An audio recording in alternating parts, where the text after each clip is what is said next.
Di dunia mata-mata, semua orang membayangkan sosok sempurna, tampan, berani, penuh gadget canggih, dan selalu tahu apa yang harus dilakuin.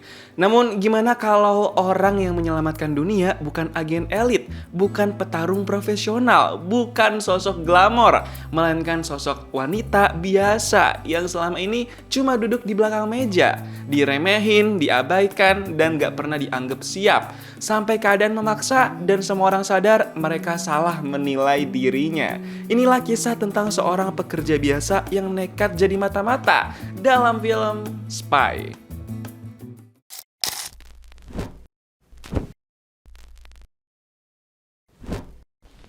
Cowok tampan satu ini namanya Bradley, diperanin sama Jude Law. Dia nih agen CIA yang lagi beroperasi sendirian di lapangan nih. Dia sekarang lagi di suatu tempat yang ada di negara Bulgaria. Dia pengen melawan orang jahat yang punya senjatong nuklir dan mau ngejual itu di suatu tempat yang belum diketahui. Gak lama kemudian, Bradley ketemu sama orang yang punya senjatong nuklir itu di ruangan bawah tanah nih. Dia namanya Tihomir. Bradley langsung ancam Tihomir, mau kasih tahu di mana letak senjatong nuklirnya atau dia bakal ditembak metong sekarang juga. Si Tihomir gak kelihatan takut sama sekali tuh. Tapi tiba-tiba Bradley refleks nembak Tihomir karena dia gak sengaja bersin. Bradley nih alergi debu. Pas kena debu dia refleks bersin sekaligus nembak si Tihomir. Jadi langsung gak sadar kan tuh si Tihomir. Bradley walaupun di lapangan sendirian tapi dia dibantu dan dapat arahan dari seorang analis CIA di kantor tuh. Cewek endut analis CIA itu namanya Susan, diperanin sama Melissa McCarthy. Dia nih pinter banget bikin strategi dan ngarahin agen CIA saat beroperasi di lapangan. Tapi nggak pakai lama, Susan langsung ngarahin Bradley buat kabur dari ruang bawah tanah itu. Karena ada komplotannya Tihomir yang ngincer Bradley nih sekarang. Bradley sama Susan oke banget kerjasamanya. Yang satu mengarahkan, yang satu beraksi dengan sigap. Pas lagi ribut-ribut sama komplotannya Tihomir, Bradley jago banget ributnya. Padahal dia cuma sendirian di situ. Susan yang memantau dari komputer CIA sampai terkagum-kagum tuh. Sampai akhirnya Bradley bisa ke atas lagi dan dia sekarang mau buru-buru buat kabur dari tempat itu. Sebelum komplotan Tihomir lebih banyak lagi yang ngincer dia. Pas sudah di luar, Bradley langsung lari ke arah dermaga. Dia bakal pakai kapal buat kabur tuh. Dia satset gerak cepet banget pas lagi dikepung sama banyak komplotan Tihomir. Biar lebih cepat, Susan kirim alat duar pakai drone yang udah tersedia di atas situ. Biar komplotannya Tihomir pada mental dan gak nyerang Bradley tuh. Abis itu Bradley langsung buru-buru buat kabur dari situ. Dia udah terhindar dari serangan komplotan Tihomir. Abis itu Susan langsung dipuji banget sama Bradley. Bradley juga minta tolong nih supaya Susan ke rumahnya buat ambil cucian dan pecat tukang kebun yang Bradley nggak suka. Pick up my dry cleaning for me, would you? Also get my car? Oh, sure, no problem. Oh, and I have to fire my gardener. He keeps running over the sprinkler heads with a mower. Can you cut him loose for me? Yeah. Oh, yeah, sure. Kidding? Love it. Tapi pas mau pecat tukang kebunnya Bradley, Susan malah nggak tega hati. Karena Susan nih orangnya emang lembut banget hatinya. Setelah berhasil menyelesaikan misi bersama, Bradley langsung traktir Susan makan malam di restoran mewah. Bradley juga kasih hadiah tuh buat Susan. Susan ini sebenarnya ada rasa naksir sama Bradley, tapi dia berpikir nggak mungkin Bradley yang tampan bisa suka sama dia. Pas dikasih hadiah, Susan udah seneng banget. Kirain dia cincin perhiasan. Tapi ternyata malah kalung yang liontinnya kue cupcake besar. Susan langsung sedikit kecewa tuh. Tapi Susan tetap mau pakai kalung itu demi menghormati pemberian dari Bradley. Bradley bilang kalau dia senang bisa satu tim sama Susan. Dia cuma senang sebagai rekan satu tim, gak lebih. Besoknya Bradley sama Susan rapat sama wakil direktur CIA. Katanya setelah melakukan penyadapan komunikasi, dia tahu senjatong nuklir punya Tihomir masih ditawarin ke calon pembeli yang mau beli dengan harga tinggi. Katanya seseorang lain selain Tihomir tahu di mana keberadaan senjatong nuklir itu. Susan langsung curiga kalau orang yang tahu di mana letak senjatong nuklir itu adalah Reina, satu-satunya anak Tihomir dan yang paling dipercaya. Susan yang matanya lagi sakit tetap maksa buat kerja tuh. Dia sampai diomelin sama bu wakil direktur. Tapi si ibu bilang kalau Susan ada benarnya juga soal kasus itu. Reina emang orang yang paling mungkin tahu keberadaan senjatong nuklir itu. Apalagi Reina pernah berkomunikasi sama petinggi organisasi terorisme bernama Solsa. Majored in international law at Oxford, top of her class, living in London for the past 10 years. Now we know she has been communicating with the heads of several terror terrorist organizations, most ominously, Salsadudia, the Al-Qaeda-funded leader of the Chechen Martyrs Brigade. Saat itu juga, ibu wakil direktur mereka langsung nyuruh buat cari dan tangkap Reina, anaknya Tihomir itu. Bradley sama Susan bakal kerja sama lagi nih. Sebelum ngejalanin misi selanjutnya, suatu malam Susan curhat sama teman dekatnya yang juga merupakan teman kerjanya. Temannya Susan itu namanya Nancy. Susan curhat kalau dia nih lagi muak, udah umur 40 tahun, terus udah lama gak ngerasain punya hubungan asmara sama cowok, dan dia sekarang baper sama Bradley. Terus juga Susan ngerasa kerjaannya makin lama membosankan. Dia pengen bisa cobain jadi agen mata-mata yang beroperasi langsung di lapangan. Cuma dia juga meragukan diri sendiri. Ngerasa kacau banget deh Susan sama hidupnya akhir-akhir ini. Besoknya pas malam, Bradley beroperasi di rumahnya Reina nih. Dan tentunya dia diarahkan sama Susan. Tapi Susan agak khawatir nih, karena kok kayaknya rumah Reina terlalu gampang dibobol tanpa ada keamanan yang bagus gitu. Tapi tiba-tiba Bradley diancam sama Reina yang muncul sambil pegang senjetong tuh. Reina tahu pergerakan CIA, dia nggak segan-segan buat nembak Bradley. Bahkan dia ngancam Susan lewat monitor Bradley. Then grab some tissues, because shit's about to get real sad.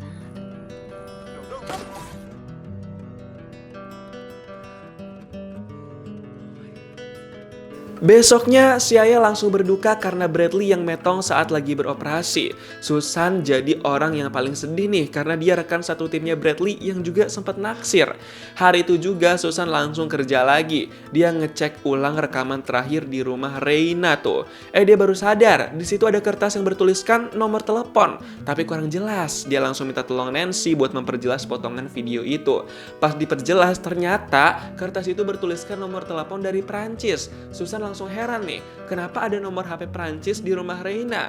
Punya siapa itu? Pas ditelusuri sama Bu Wakil Direktur, ternyata itu nomor HP-nya Sergio, seorang mediator antar organisasi terorisme. Wah, bener kan nih Reina mau ngejual senjatong nuklir ke kelompok terorisme? Pas lagi meeting, itu juga ada Ford, diperanin sama Jason Statham. Ford ini agen CIA, dia pengen banget beroperasi buat misi penangkapan Reina ini. Tapi Bu Wakil Direktur nggak mengizinkan, karena Reina dan komplotannya pasti bakal curiga sama Ford yang emang kelihatan sangar dan penampakannya agen mata-mata banget. Ford ngancem Bu Wakil Direktur, dia bakal resign kalau nggak dipilih buat misi itu. Karena Bu Wakil Direktur masih bingung mau pilih siapa, tiba-tiba Susan inisiatif nih, mengajukan diri buat jadi agen mata-mata. Karena Susan yakin dia nggak bakal dicurigain sama Reina dan juga komplotannya. Okay, thanks, Lancelot. I'm serious. I have never been out in the field. Exactly. Stupid fucking idea. My point is that it's highly doubtful that I've ever been exposed. But you worked with fire. Beberapa menit kemudian, akhirnya Bu Wakil Direktur setuju Susan jadi agen mata-mata di misi kali ini. Ford yang dengar itu langsung kecewa dan dia bilang dia berhenti dari pekerjaannya. Besoknya, Bu Wakil Direktur langsung kasih unjuk video 10 tahun lalu. Pas Susan dimentorin bela diri dan latihan nembak sama Bradley. Bu Wakil Direktur baru tahu kalau Susan ternyata 10 tahun lalu jago nembak dan bela diri. Jadi sekarang Bu Wakil Direktur nggak khawatir banget nih. Saat itu juga, Bu Wakil Direktur langsung kasih Susan identitas baru. Susan bakal menjadi ibu-ibu janda bernama Carol yang punya 4 anak. Susan siap banget nih buat bersandiwara dan jadi agen mata-mata buat misi melacak dan melaporkan tentang Reina ataupun Sergio. Susan gak boleh berinteraksi sama target siapapun. Habis itu Susan langsung cerita-cerita ke Nancy. Dia seneng banget tuh bakal jadi agen mata-mata. Nancy juga ikut seneng.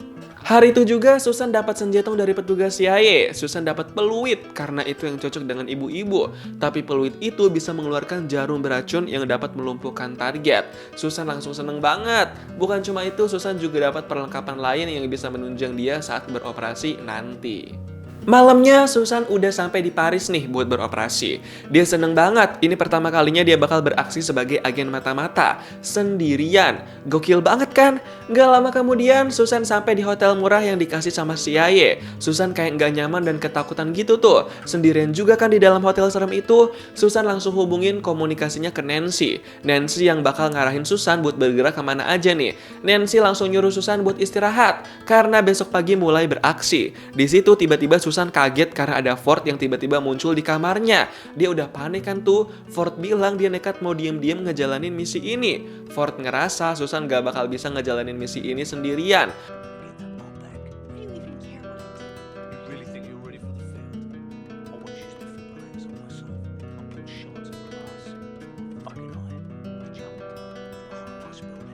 Malam itu juga Susan langsung minta Ford keluar dari hotelnya. Dia nggak mau Ford ikut-ikutan misi ini. Tapi Ford kayak bodoh amat gitu tuh. Besoknya pas mulai beroperasi, Susan kaget karena di depannya udah ada si Ford. Si Ford mau ikut-ikutan beroperasi nih. Nancy sebel banget pas tahu di situ juga ada Ford. Karena cekcok mulu sama Susan, jadinya Ford pergi dari cafe itu tuh. Di saat yang sama tiba-tiba Susan ngeliat ada cowok yang mencurigakan gitu gelagatnya. Dia perhatiin tuh cowok dan ternyata cowok itu ngikutin Ford dari belakang. Bukan cuma itu, Susan juga ngeliat cowok mencurigakan itu nuker tasnya sama tas punya Ford yang bentuknya mirip banget. Susan curiga ada yang gak beres dan semuanya udah diatur nih sama oknum mencurigakan yang belum dia ketahui. Susan langsung berusaha buat ngejar Ford yang jalannya cepet banget. Karena kesusahan teriakin Ford di tengah keramaian dan kebisingan, jadinya Susan nekat nih buat pinjem mikrofon penyanyi yang lagi ada di atas panggung. They switched their bag! Get out of the fucking way! Move! Get out of his way! Untungnya Ford sempat buat ngelempar tas yang isinya alat duar itu ke sungai. Dia udah panik banget tuh bakal nyelakain banyak orang. Karena situasi makin ricuh dan orang rame berlarian, di situ Susan tiba-tiba ngelihat cowok mencurigakan tadi yang diam-diam ngefoto muka Susan tuh. Dia langsung panik kan, dia langsung mau kejar cowok mencurigakan itu. Susan bener-bener ngejar cowok mencurigakan itu. Dia nggak takut nih, nanti bakal ngikutin sampai mana ya? Mana dia sendirian kan tuh, Ford nggak tahu kemana lagi. Dan akhirnya Susan ngikutin cowok mencurigakan itu sampai ke gedung kosong. Dia masih mencari-cari nih di mana cowok mencurigakan itu. Tiba-tiba Susan didorong sama cowok itu. Dia langsung tersungkur kan tuh. Susan awalnya ketakutan banget karena dia terintimidasi sama cowok itu. Tapi tiba-tiba Susan berubah kepribadian. Dia langsung berani dan jago bela diri. Dia hajar tuh si cowok itu. Bahkan cowok itu sampai luka-luka gara-gara Susan. Yang lebih parah lagi, cowok itu sampai terjatuh ke bawah dan metong gara-gara Susan. Ternyata emang sejago itu. Wah gila, covernya doang nih culun. Ternyata Susan jago berantem sampai bikin lawannya metong. Abis itu karena Susan udah ketahuan sebagai seorang agen mata-mata kalau tetap bersandiwara jadi Carol, jadinya bu wakil direktur minta Susan buat cek sesuatu di balik karpet. Susan bakal ganti identitas lagi nih. Sekarang dia bakal jadi ibu rumah tangga yang udah lama bercerai. Nama dia bakal menjadi Penny. Tapi mau nggak mau, Susan ngikut aja dah tuh perintah bu wakil direktur. Dia bakal jadi apa? Karena yang penting dia masih bisa ngelanjutin misi ini. Besoknya Nancy bisa ngelacak kalau Sergio, si mediator antar organisasi terorisme, lagi berada di Roma, Italia. Jadi Susan sekarang udah ada di Italia nih buat beroperasi. Nancy bakal memandu pergerakan Susan. Gak lama kemudian Susan dijemput sama orang suruhannya CIA buat nganterin Susan ke tempat Sergio. Dia nyetir mobilnya ugal-ugalan banget tuh, sampai hampir kejengkang si Susan. Gak lama setelah itu, akhirnya Susan udah diturunin dari mobil dan dia ngeliat Sergio nih. Dia langsung was-was banget, dia takut salah langkah. Tapi tiba-tiba Susan bilang kalau dia bakal masuk ke dalam tempat yang dituju Sergio itu. Dia mau ngikutin sampai dalam, padahal Nancy udah ingetin kalau itu nggak boleh. Track and report. No contact. I'll have to look inside, then I'll report. If you initiate contact with me, I'll just go with it. You can't make it. It's not going to fit in there. Wah gila, berani banget nih si Susan. Dan Susan gak gegabah. Dia bakal ganti identitas plus dandan cantik nih. Dia mau mencoba memikat Sergio. Beberapa menit kemudian, pas udah malam, Susan udah dandan cantik dan beda banget. Dia yakin bisa makin dekat dan memikat Sergio supaya masuk ke perangkapnya nih. Nekat banget kan dia? Pas mau masuk ke dalam, Susan dicegat sama penyambut tamu di situ karena nama dia nggak terdaftar. Tapi tiba-tiba di situ juga ada Ford yang udah di dalam dan berpura-pura jadi pasangannya Susan. Jadi ya udah deh, Susan ngikut aja biar bisa masuk ke dalam. Di dalam, Ford langsung ngomel, Susan ngapain sih di tempat itu? Ya dia mau beroperasi lah ya. Mereka sempet cekcok tuh di situ. Sampai akhirnya Susan pergi ninggalin Ford karena dia cuma butuh buat masuk ke dalam tempat itu doang. Sekarang dia bakal nyari Sergio nih. Tiba-tiba saat itu juga Susan gak sengaja lihat Sergio yang lagi pegang alat tajam dan kayak mau ngelakuin sesuatu mencurigakan gitu. Dia ikutin dah tuh Sergio. Tapi ternyata di situ juga Susan ngeliat ada Reina. Wah, dia langsung was-was nih. Dia yakin Reina sama Sergio pasti pengen ngelakuin sesuatu di tempat itu. Dia perhatiin terus tuh sambil komunikasi sama Nancy. Yang bikin bingung di situ Susan ngeliat ada orang yang ngeracunin minuman buat Reina. Dia jadi bingung nih. Bisa jadi itu suruhannya Sergio. Kenapa Reina mau diracunin ya? Akhirnya Susan tiba-tiba kepikiran buat ngelaporin itu ke Reina. Dia masih bingung nih kenapa ada yang mau ngeracunin Reina. Di situ Susan berusaha tenang dan kelihatan memihak berada di sisi Reina. Abis itu Susan diajak buat ngelihat pelaku yang udah ditangkap sama anak buahnya Reina. Pas pelakunya udah ditangkap, Reina langsung nyuruh si pelaku buat minum minuman yang udah diracunin itu. Terpaksa tuh dia minum karena terintimidasi sama Reina dan para anak buahnya. Abis minum itu si pelaku langsung teracuni. Dia nggak berkutik dan nggak berdaya lagi. Sampai-sampai racun itu bikin tenggorokannya si pelaku mengelupas. Ngeri banget kan? Abis kejadian itu Reina ngajak Susan buat makan malam bareng dia di dalam. Reina bilangnya sih pengen ngucapin terima kasih karena udah ditolongin sama Susan. Jadi Susan ngikut-ngikut aja dah sekalian cari tahu sebenarnya apa yang sedang terjadi. Pas di meja makan malam, Susan pura-pura cerita kalau dia tuh dari kampung. Jadi nggak tahu cara pesen makanan dan minuman di restoran yang mewah kayak gitu. Dia cuma pengen bikin Reina terkesan. Dan untungnya Reina percaya sama omongan Susan itu.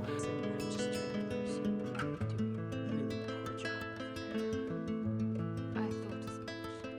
Your cheap prom dress doesn't exactly scream sophistication.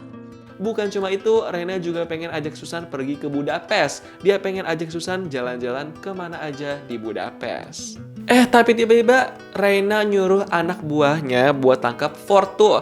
Reina udah curiga sama Ford. Susan yang ngeliat itu langsung panik. Dia harus nolongin Ford juga kan tuh. Jadi dia langsung minta tolong diam-diam ke Nancy. Susan kasih kode-kode ke Nancy supaya matiin listrik di wilayah Roma, Italia. Dan untungnya Nancy langsung gerak cepet buat lakuin itu. Gak lama kemudian listrik area setempat langsung mati. Dan saat itu juga Susan sama Ford langsung beraksi. Ford ribut sama anak buahnya Reina tuh. Pas listrik udah nyala lagi, Susan langsung kasih kode ke Ford kalau Susan sendiri yang bakal ngurus Reina. Susan minta Ford buat menjauh dulu. Susan juga pura-pura panik dan gak tahu tuh kenapa Reina bisa tersungkur gitu.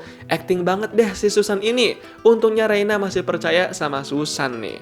Gak lama setelah itu, Susan sama Reina udah berada di jet pribadinya Reina. Dia pura-pura terkesan sama harta miliknya Reina. Di situ Reina bilang kalau Susan mengingatkan dia sama ibunya. Jadi Reina senang bisa berinteraksi sama Susan. Makanya Susan sampai diajak ke Budapest nih. Tapi di dalam pesawat itu tiba-tiba Susan dibikin pingsan sama Reina karena minuman yang baru diminum sama Susan. Susan sempat pengen minum obat penawar, tapi dia udah keburu pingsan. Paginya pas udah bangun dari pingsan, Susan langsung kaget. Dia bingung kenapa dibikin pingsan sama Reina. Ternyata Reina cuma pengen ngeliat apa isi dompet dan tasnya Susan.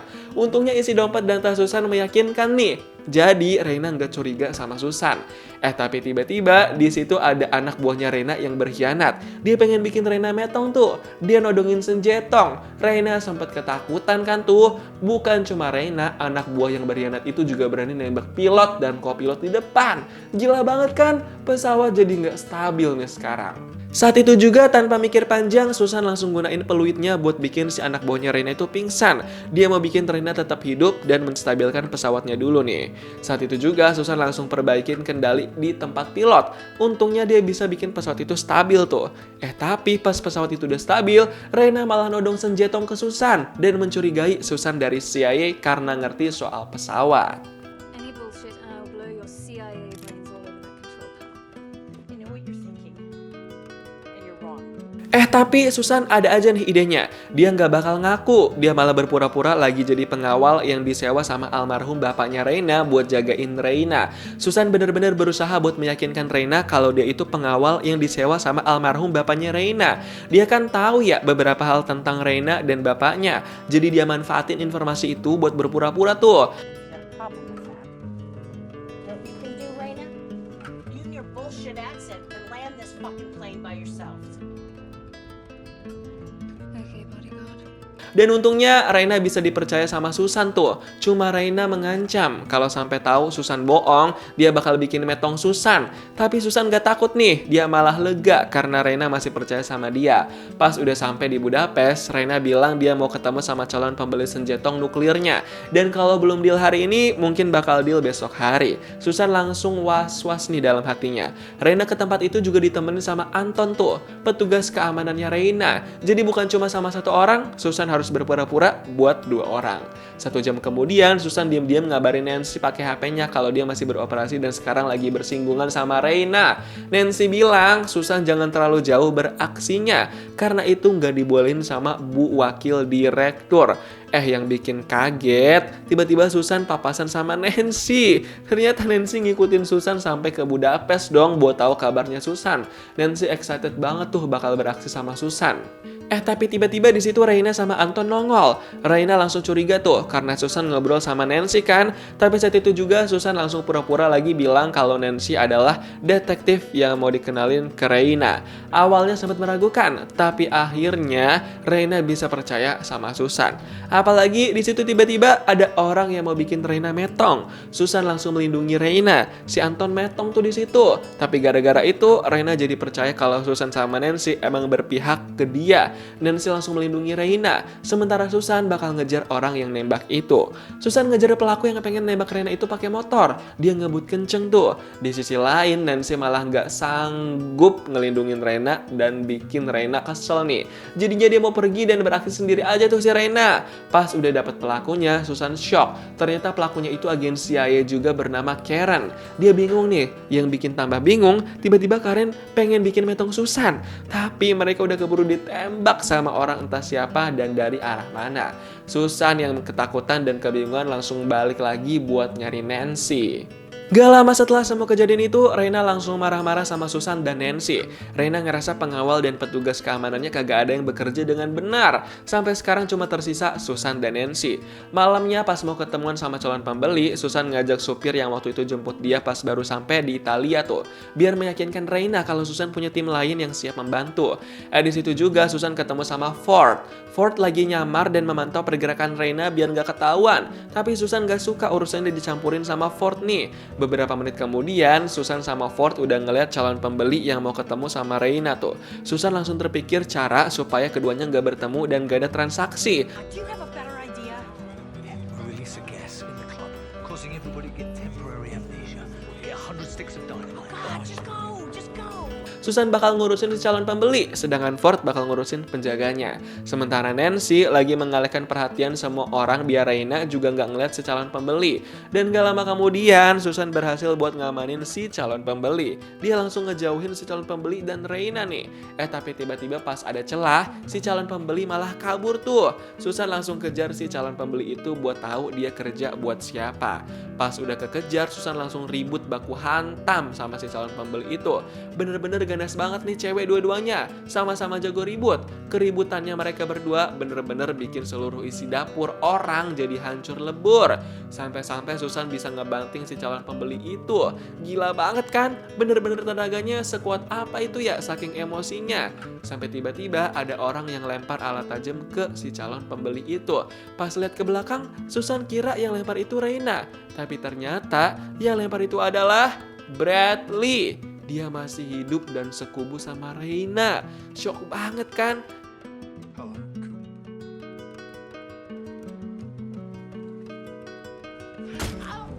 Saat itu juga Susan langsung dibikin pingsan sama anak buahnya Reina. Duh, kok jadi begini ya? Pas Susan udah terbangun dari pingsannya, Reina langsung kasih tahu kalau dia sama Bradley itu sepasang kekasih. Wah, gila, nggak nyangka banget gak sih Bradley mau sama Reina. Abis itu Susan langsung dikurung di dalam ruangan kotor sama supirnya itu. Susan langsung ngerasa gagal tuh dia. Susan juga ngerasa bodoh banget karena dihianatin sama Bradley. Tapi beberapa menit kemudian tiba-tiba Bradley datang samperin Susan lagi. Dan dia bilang dia cuma lagi pura-pura aja. Bradley cuma pengen masuk dan tahu lebih dalam apa yang dilakukan sama Reina. Saat itu juga Bradley langsung bilang kalau dia bakal pergi ke villa tempat pertemuan Reina, Sergio, dan Solsa. Nanti bakal segera tahu letak senjatong nuklirnya. Then we're taking him to wherever the bomb is. This thing's almost over. Tapi Susan gak tinggal diam. Dia nyuruh si sopir buat lepasin ikatan tali di tangannya tuh. Dia mau keluar dan bantuin Bradley memberantas Reina, Sergio, Salsa, dan semua yang terlibat. Gak pakai lama, Susan sama si sopir langsung bekerja sama buat kabur dari tempat itu. Mereka bikin metong tuh anak buahnya si Reina. Susan ngerasa dia harus bantuin Bradley. Abis itu Susan minta si sopir buat laporan ke CIA. Sedangkan Susan bakal pergi ke tempat pertemuan itu sendiri. Di tempat pertemuan itu, Sergio bilang dia gak mau ngelanjutin pembeliannya kalau Bradley masih jadi rekannya Reina. Sergio nggak percaya sama Bradley. Di tengah keributan itu, tiba-tiba datang Susan yang mau bikin metong Sergio kalau sampai Bradley metong. Don't you fucking dare. Yeah, why don't you listen to that asshole? Don't you fucking dare.